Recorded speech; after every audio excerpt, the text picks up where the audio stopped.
తల వంచి నేలపై కూర్చుని ఆలోచించడం కాదు, తలెత్తి ఆకాశం వైపు చూసి ఉన్నతమైన ఊహలకు రెక్కలు తొడగండి. ప్రారంభం అందరిది బాగానే ఉండవచ్చు, కానీ చివరి దశ వరకు కొనసాగించడంలోనే ఉంటుంది గొప్పతనం.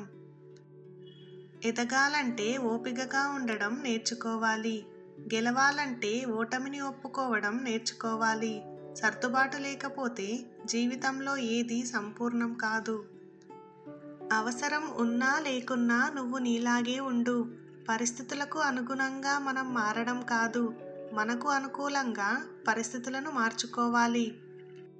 నీ కష్టాలు నీకు కష్టంగా ఉంటాయి, కానీ ఎదుటివారికి కాదు. అందుకే ఎదుటివారు నీకు ధైర్యం చెప్పడం కంటే నీకు నువ్వే ధైర్యం చెప్పడం అలవాటు చేసుకో. చాలామంది తమ బాధలను ఎవరెవరికో చెప్పుకొని ఓదార్పు పొందాలనుకుంటారు. అయితే మీ బాధలను ఎవరికీ చెప్పకూడదు. మీ బంధువులాగా భావించి దుస్థితిని ఎవరికి చెబుతున్నావో, రేపు మీ మధ్య బంధుత్వం చెడిపోయినప్పుడు వారు మిమ్మల్ని ఎగతాళి చేసే అవకాశం ఉంది. మంచివాళ్ళు మోసపోయినా ఏదో ఒక రోజు మరొక మంచి వాళ్ళ వలన మంచిని పొందుతారు. చెడ్డవాళ్ళు అతి తొందరలోనే మరొక చెడ్డవాళ్ళ వలన ఘోరంగా మోసగింపబడతారు. కన్నీళ్లు వస్తే తుడిచేందుకు, సంతోషాన్ని పంచేందుకు ఎవరూ లేని జన్మెందుకు అని ఎప్పుడూ చింతించకు. తుది శ్వాస వరకు తోడుగా ఉండేదే నిజమైన అసలైన ప్రేమ. ఓపిక చాలా విలువైంది. అది ఎంత ఎక్కువగా ఉంటే జీవితంలో అంత ఎక్కువగా నేర్చుకుంటావు. అన్ని అనుభవాలు నేర్పేది ఒక మధ్యతరగతి జీవితమే. ఇవ్వడంలో ఉన్న ఆనందానికి అలవాటు పడ్డ వాళ్ళకి తిరిగి పొందాలని ఆశ ఉండదు, పొందిన దాని మీద ధ్యాస ఉండదు. మనిషి బ్రతికుండగానే చంపేసే రెండు బలమైన ఆయుధాలు, ఒకటి అనుమానం, రెండు అవమానం. ఓపికతో భరిస్తున్నారు కదా అని హేళనగా మాట్లాడడం తప్పు. నీవారైనా పరాయి వారైనా ఎవరిని చులకనగా చూడకూడదు. వారు తిరిగి హేళన చేస్తే భరించలేవు. మీరు వర్షం పడాలి అని మొక్కితే ఆ తర్వాత వచ్చే బురద గురించి కూడా ఆలోచించాలి. భగవంతుడికి 10 మందికి సహాయం చేసే స్తోమత కావాలి అని కోరుకోవాలి, అంతేగాని 10 మంది దగ్గర నుండి సహాయం పొందాలని కోరుకోకూడదు ఎప్పుడూ. జీవితంలో సంతోషంగా ఉండాలి అంటే కావాల్సింది ఆస్తులు అంతస్తులు కాదు. నీకు నేనున్నాను అని ధైర్యం చెప్పేవారు ఉంటే జీవితమంతా సంతోషంగా జీవించగలము. అవసరం ఉంటే తప్ప అనవసరమైన విషయాలకు ఎప్పుడూ వివాదం వద్దు, ఎప్పుడూ విచారణ వద్దు, ఎప్పుడూ క్షమాపణలు వద్దు. ఈ 3 లక్షణాలు సుఖమయ జీవితానికి సోపానాలు. ఇవే ఉత్తమ వ్యక్తిత్వం ఉన్నవారికి గొప్ప లక్షణాలు. విమర్శించి విలువ తగ్గించుకోవడం కంటే విశ్లేషించి సరిచేయడం ఉత్తమం. పునాదులు లేని ఇల్లు గాలివానకు ఎలా కూలిపోతుందో, చెప్పుడు మాటలు వినడం వల్ల జీవితాలు అలాగే నాశనమవుతాయి. ఒక ఈక ఊడిందని ఎగిరే పక్షి ఆగిపోతుందా? అలాగే ఏవేవో నీతి లేని వారు ఒక మాట అన్నారని నీ పయనం ఆగకూడదు. మిమ్మల్ని మీరు ఏదో ఒక పనిలో బిజీగా ఉంచుకోండి. ఎందుకంటే బిజీగా ఉండేవారికి బాధలకి దుఃఖించే సమయం దొరకదు. అన్నీ తెలిసి అంతా తెలిసి మనల్ని అర్థం చేసుకోలేని మనుషులు మన ప్రక్కన ఉంటే ఏంటి, లేకుంటే ఏంటి? జీవితంలో నువ్వు ఎవరినైతే ఎక్కువగా ఇష్టపడతావో వారి వల్లే ఎక్కువ బాధపడతావు. ఒకరిని బాధపెట్టి మనం సంతోషంగా ఉండడం జీవితం కాదు. మనం బాధలో ఉన్నా మరొకరికి సంతోషాన్ని పంచేది నిజమైన జీవితం.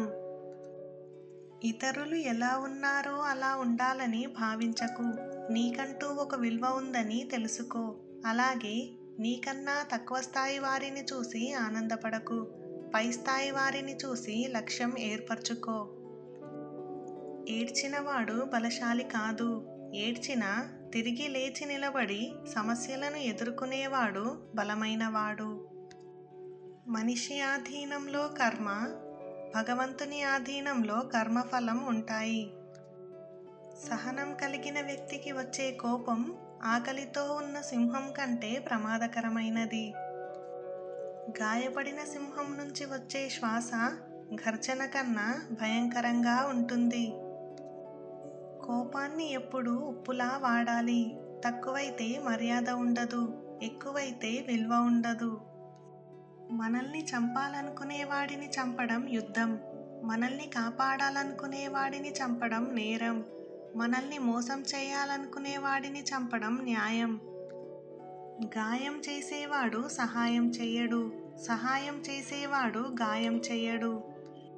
ధనాన్ని పెంచుకోవచ్చు కానీ కోరికలను కాదు, కోరికలకు అంతముండదు. కష్టపడి చదువుకునే నీ స్నేహితుణ్ణి హేళన చెయ్యొద్దు. భవిష్యత్తులో నువ్వు వాడి కిందే పని చేయవలసి వస్తుందేమో. మనిషిని మహోన్నతునిగా తీర్చిదిద్దేది ఒక్క చదువు మాత్రమే. అందుకే అందరూ చదువుకోవాలి. ప్రాణం ఉన్నంత వరకు మట్టి మన కాళ్ళ కింద ఉంటుంది. ప్రాణం పోయాక మట్టి మన శరీరంపై ఉంటుంది. సంపాదించింది ఏది మనకు కాదు, ఒక్క మంచితనం, పుణ్యం, ఎదుటివారి మనసులో ప్రేమ తప్ప. ద్వేషం చాలా భారమైనది. దాన్ని ఎంత తొందరగా వదిలించుకుంటే అంత ఆనందంగా ఉండగలరు. కళ్ళు తమని తాము నమ్ముతాయి, చెవులే ఇతరులను నమ్ముతాయి. మనసులోని బాధ పోవడానికి ఏ మందు పనిచేయకపోవచ్చు, కానీ మనసుకు నచ్చిన వాళ్ళు కాసేపు ప్రేమగా మనతో మాట్లాడితే చాలు, ఎంతటి బాధైనా మర్చిపోవచ్చు.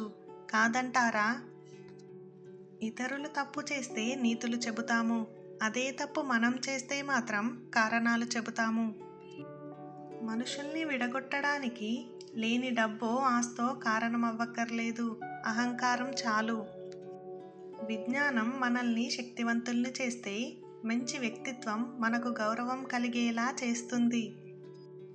100 బిందెలతో నీళ్లు పోసినంత మాత్రాన చెట్టు అమాంతం కాయలు కాయదు. అలాగే మనం ఎక్కువ కష్టపడుతున్నాం కదా అని పనులు క్షణాల్లో పూర్తయిపోవు. దేనికైనా సహనం కావాలి, సమయం రావాలి. కష్టాలు చూసి భయపడకు, సంతోషాలకు ఆనందపడకు. అవి కేవలం మీ జీవితంలో ఒక్కో అడుగు మాత్రమే, గమ్యం కాదు. మన అలవాట్లు అనేవి మనం ఉపయోగించే చేతికర్ర వలె ఉండాలి, కానీ మనం ఆధారపడే ఊతకర్రలా ఉండకూడదు. మానసికంగా కానీ శారీరకంగా కానీ ఆడవారిని తృప్తిపరచడం అసాధ్యం. తల దించుకుంటే గౌరవం, తల వంచుకుంటే బానిసత్వం. అర్హత లేని వాడికి గౌరవం ఇస్తే వాడు నిన్ను బానిస అనుకుంటాడు. నాకు తెలిసిందల్లా ఒక్కటే, అందరూ నా వాళ్ళే అనుకోవడం, అందర్నీ నమ్మడం. కానీ మంచితనం ఎప్పుడూ పనికిరాదు అని తెలిసింది కొందరి వల్ల.